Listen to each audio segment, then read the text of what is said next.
আজ আমরা the promised নেভারল্যান্ডের চতুর্থ এপিসোড দেখব। শুরুতেই নরম্যান একটা ব্যাগের মতো কিছু গুছিয়ে বিছানার নিচে রাখে। একই সময় ইসাবেলা করণীকে ডেকে নেয়। বলে, ঠিক আছে, তুমি কাজ ভালোই করছো, বাড়তি কিছু করছো না সেটাও ভালো। বাচ্চাদের সঙ্গে মিশছো, লুকোচুরি খেলছো, এসব ঠিক আছে, কিন্তু সবচেয়ে গুরুত্বপূর্ণ বিষয়টা জানো কি? তোমাকে আমি এখানে এনেছি শুধু আমার গুডস রক্ষা করার জন্য, ভালো কোয়ালিটির গুডস তৈরি করে বাইরে পাঠানোর জন্য। কে কি জেনেছে, কাকে কবে ধরিয়ে দেবে, এই সব খেলা খেলবে না। করনি বলে আমি এমন কিছু ভাবিইনি। ইসাবেলা হেসে বলে, খুব ভালো, তুমিও তো একদিন এমন ফর্মের মা হতে চাও, তাই না? সেই স্বপ্ন পূরণ হবে, তাই ঠিকভাবে আচরণ করো। রুম থেকে বেরিয়ে করণী খুব মন খারাপ করে নিজের ঘরে গিয়ে রাগে পুতুলের মাথা ছিঁড়তে থাকে। চিৎকার করে বলে, দেখে নিস, খুব তাড়াতাড়ি তোকে সরিয়ে আমি এই জায়গার পরের মা হবই।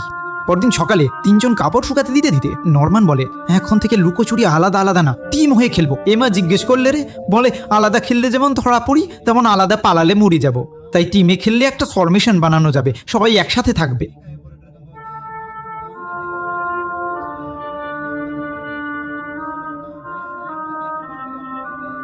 হয়তো গিল্ডা ডনের কাছেও সত্যিটা বলা যায়, ওদের বিশ্বাসে নিলে দলটা আরও শক্ত হবে।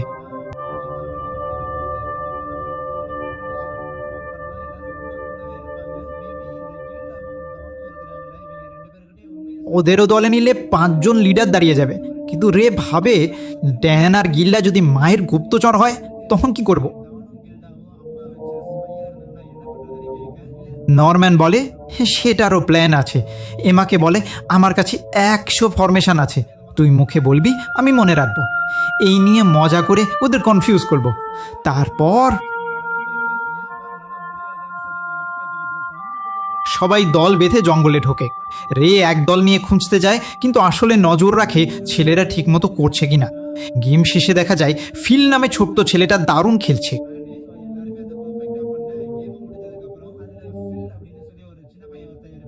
রে খেয়াল করে, ফিল কিন্তু বেশ চালাক, পড়াশোনাতেও ভালো, লুকোচুরি খেললেও তাকে ধরা কঠিন, সবসময় শেষ মুহূর্তে বেঁচে যায়, তাই ওর ওপর একটু সন্দেহ হয়।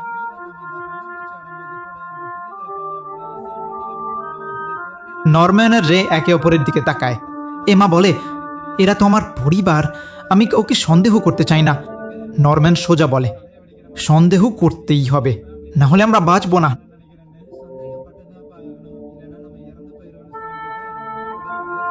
নরম্যান জিজ্ঞেস করে, ট্রান্সমিটার ভাঙার ডিভাইসের কাজ কত দূর? উত্তর আসে, আর 10 দিন। তাহলে ঠিক হলো, 8 নভেম্বর পালাবো। এটা শুনে রে আর এমা দুজনই হতভম্ব।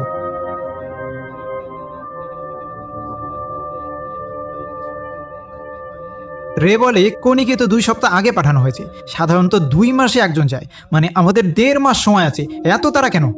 নরম্যান বলে, মাও তাই ভাববে, তাই আগে বেরোতে হবে। এখনই ট্রান্সমিটার ভেঙে পালাতে হবে। তাই সেদিন রাতেই লাইব্রেরিতে ড্যান আর গিল্ডাকে সব বলা হলো। শুনে ড্যান হেসে উড়িয়ে দিকে।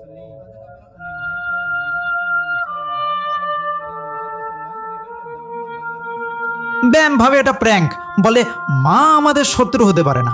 কিন্তু গিল্ডা চুপচাপ, মুখে দুশ্চিন্তা।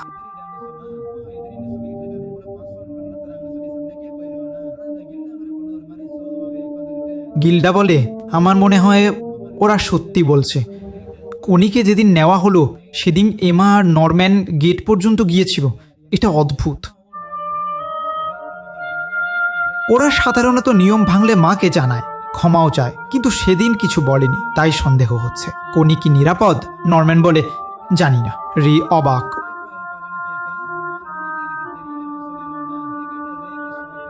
ভাবে, কনি তো মারা গেছে, তাহলে সত্যিটা লুকাচ্ছে কেন?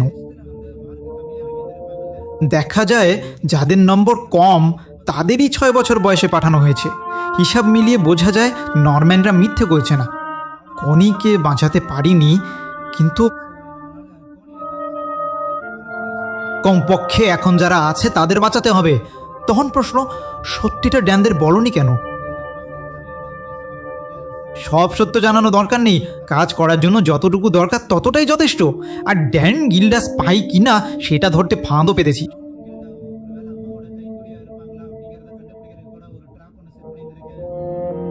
দেয়াল টপকাতে একটা দড়ি রেখেছি, দুজনকে আলাদা আলাদা জায়গার কথা বলবো। যেখানকার দড়ি গায়েব হবে সেই স্পাই, তবু আসল দড়ি অন্য জায়গায় সেফ।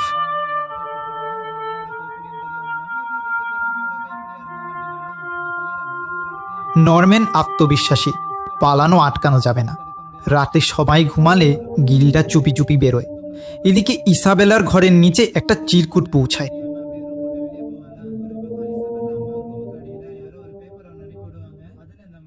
চিরকুটে লেখা, পালানোর দড়ি নরম্যানের বিছানার নিচে।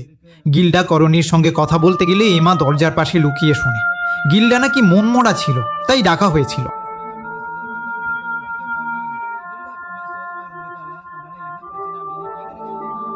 কিন্তু এমা আগে থেকেই সব বলায় গিল্ডা এড়িয়ে যেতে চায়। তখন করণী সন্দেহ করে, সব সত্যি জেনে গেছো?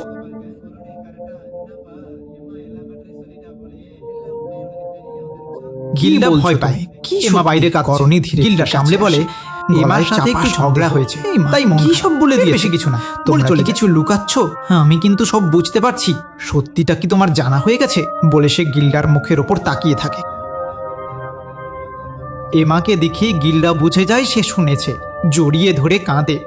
এদিকে করণী ভাবে গিল্ডা থেকে কিছু বের না হলে অন্য কাউকে ধরতে হবে। পরদিন সে ড্যানের দিকে নজর দেয়।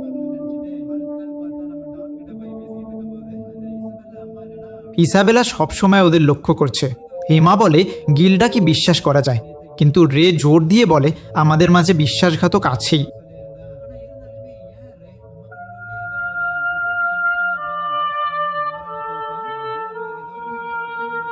হয়তো কেউ মায়ের সাথে চুক্তি করেছে কিছু সুবিধার জন্য, বা নিশ্চিন্তে বাঁচার গ্যারান্টি চেয়েছে।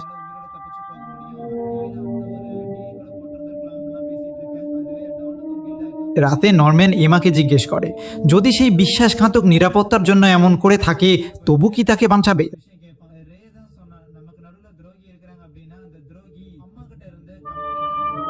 এমা বলে, হ্যাঁ, এতদিন একসাথে থেকেছি, ভুল করলেও ওদের ফেলে যাবো না।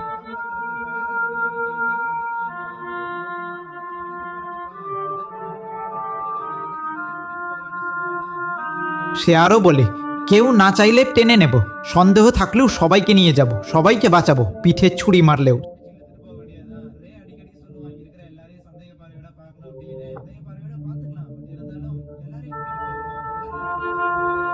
নরম্যান গিল্ডাকে বলেছিল দড়ি বাথরুমের ওপর, চেক করে দেখে সেটা আছে, মানে গিল্ডা স্পাই নয়।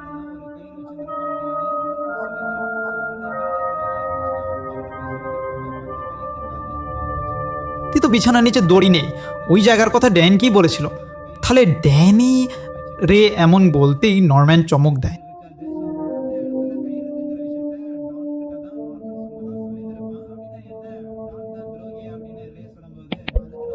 নরম্যান বলে, ড্যান না, স্পাই তুই রে। সেখানেই এপিসোড শেষ। হ্যাঁ, থ্যাঙ্কস।